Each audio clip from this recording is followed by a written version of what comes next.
wine lovers and the wine curious, you know, today is special because I'm diving into 5 bottles over the next 10 minutes that are gonna make your life so much easier for the holiday season.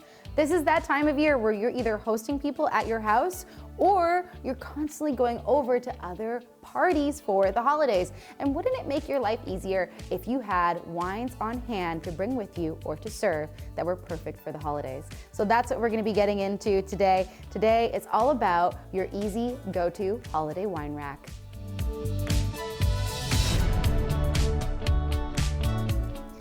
This is the Mascaró Anícium Reserva Cava from the DO of Penedès in Spain. You know, you always want to have a bottle of bubbly on hand. I believe that it should be a bottle of traditional method sparkling wine.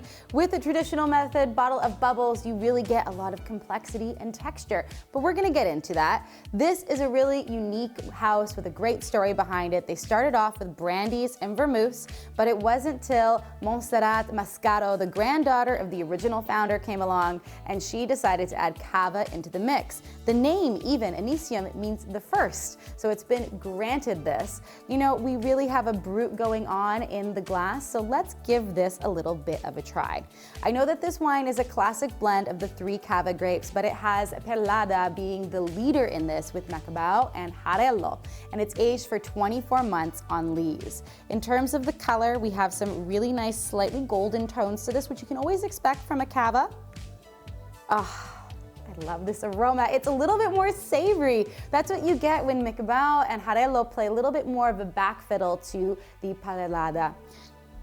There's nice, really lovely appley, little bit of stone fruit notes in here. You get some nice, almost like peachy tones and apricots in there. But there's almost like this really sunny bread. I don't know if you've like had egg bread before, but that kind of eggy, toasty vibe, that's what we're really getting within this wine. Let's get on to the palate. I'm such a big fan of sparkling. It's honestly really delicious. And you get this herbal character that comes in on the palate, this almost like tarragon savoriness that mixes with apple skins and peach tones and that breadiness that comes into it. You know, you don't always have to have champagne be the only traditional method sparkling that you get into. Cava is truly amazing. And what I mean about that complexity is that this is a wine that can really start you off for a great meal. It pairs with nibbles and even the main course. This is the Eradus 2022 Sauvignon Blanc coming from the Awatere Valley in New Zealand's Marlborough region. You know, the wine people behind Eradus have always wanted to showcase the Awatere Valley in all of its glory. It is a valley with scorching days and chilly nights. It is dry and unforgiving. However, an amazing place to make wine. You know, the people that started it, Har and Sophie, have always wanted to showcase what the Awatere Valley can do, and it's been taken over by Michiel and his wife, Hannah. The goal for them is to bend to the valley and let it showcase itself within the wines. So with this 100% Sauvignon Blanc production from this classic place, we really get to see that. Now let's get into the glass. In terms of coloring, this is a very straw-toned wine. It's really light. It's giving you exactly what you would expect from a Sauvignon Blanc from New Zealand. And now for the aromas, this is why I love this winery, because this is not an overly quaffable wine. Yes, it is there. It does have some high tones to it, but it's not too tropical or too herbaceous. You get a little bit of that bell pepper, a little bit of that kind of green grassy notes and liminess with grapefruit, but you almost get touches of tropicality like green star fruit, which is just a little bit of a nod in that direction. Now let's get on to the palate. On the palate, this is a bright wine that has some really nice tart fruit notes. It really quite sings in its minerality. I can easily picture this with some fish dishes, salads, or even if we are going towards doing chicken or turkey with a brighter sauce, like doing a chicken d'orange, which would be really nice this time of year as well. So this is a great wine to keep on hand for those exact scenarios.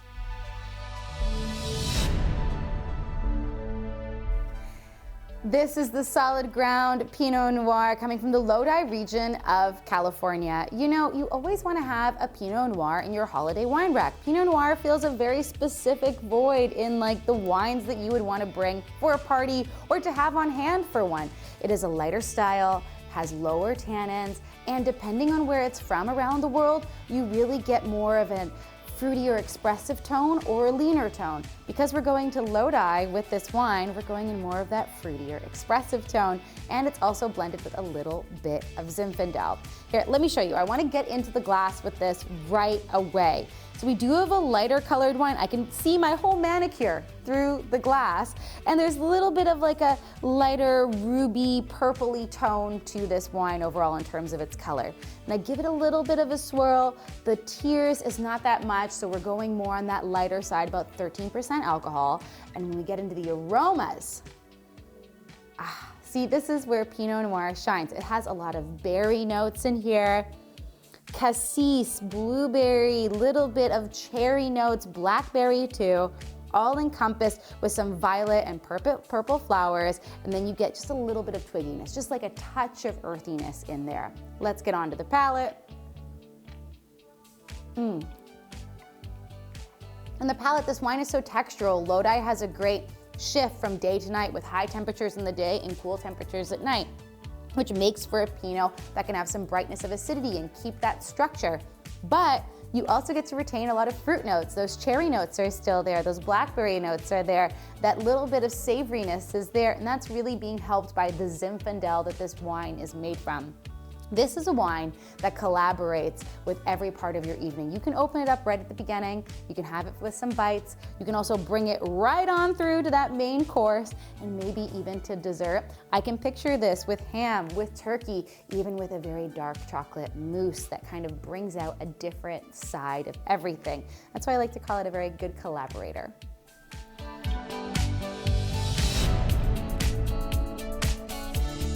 This is the Farina Valpolicella Ripasso Superiore. You know, the Farina family has been making wine in the Valpolicella zone of Veneto, Italy for over 100 years. They are very much into the art of winemaking, focusing on the vineyard and delivering amazing wine in the glass. They are now on their 4th generation, run by Claudio and Elena, and they are really keeping those traditions of the family alive while also bringing in some modernity into the cellar too. And you're not gonna believe this, but this is a wine that comes in at under $20 a bottle, which is an amazing price for a Ripasso. I cannot stress that enough. That in mind, let's give this a try. We are going for more of a ruby toned wine here. It is lighter, it's about as light as the Pinot Noir. I can see my manicure right through the wine itself. And if we give this a little bit of a swirl, this tearing coming down the glass, a little bit heavier. So I'm expecting something with a little bit more weight to it. Let's get into the aromas. I always love Ripassos for their almost like dried cherry, dried plum quality mixed in with a little bit of kind of red pepper spices. This nice, almost barrel-aged quality of spice to it. They really do give off that nod towards Amarone with that Ripass winemaking. Now let's get on to the palate.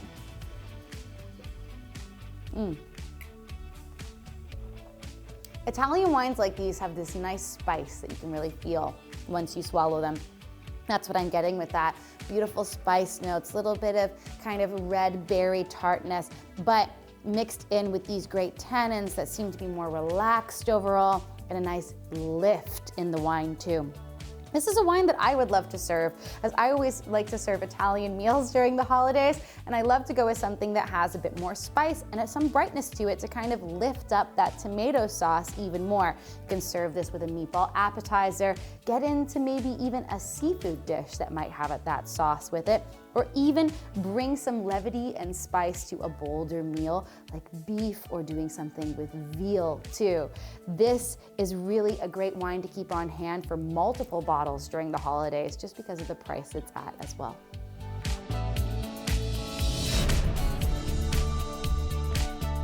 This is the Cantina di Negrar Amarone della Valpolicella Classico DOCG. Now I know this is a mouthful, but every time you see DOCG, this means that you're in for a high quality wine coming from Italy. This is coming from the Valpolicella zone of the Veneto region, and they have vineyards that stretch all the way up from Bardolino across the shores of the Garda region into the plains of Veneto. Now, Cantina di Nigrar is a very well-known and historic cooperative. They have been making wines that over-deliver for the last 85 years, showcasing generations of grape growers and winemakers all at the same time. You can really get the sense with this wine, just from the way that it looks, that you are in for something that has a lot of great history and flavor to it. So with that, let's get into the glass. Now, Amarone can always fool you because we have a nice ruby toned, slightly bricky wine right at the top here that you can basically see your hand through, but that is never to be taken too seriously, especially when it comes to Amarone, because it's always bigger than you expect. You can see that in the tears that run down the glass. They are very defined, which means that we're getting into a higher alcohol wine. Into the aromas, coffee and mocha and walnutty notes, a little bit of dried fig and date in there, dried cherries and nice, amazing Christmas spices, that kind of like Christmas and black cake spices that you can get from that. Now let's get into the palate. On the palate, this wine is exceptionally textural. It has this nice level of spice that really comes into it, and these dried fruit notes, but really what comes through is almost like this candied nuttiness that really showcases this wine for what it is. Amarone is such a go-to wine for the holidays because this is the wine that you can serve with that main course that you've put in so much work and pride to create. I can imagine this with like a really well done biryani, or even done with like a T-bone steak, or if you were bringing out just your very best, very favorite kind of roasted eggplant or roasted squash dish. This is the wine that you need for all of that main course action.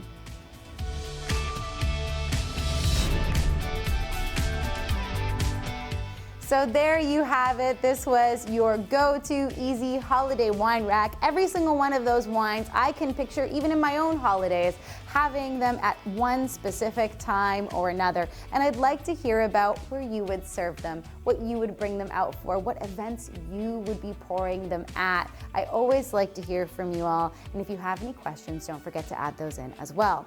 You know, all of the links to finding these wines are just right down below. And don't forget to like and subscribe, because I'll be back with another 10-minute tasting soon. Cheers, everyone.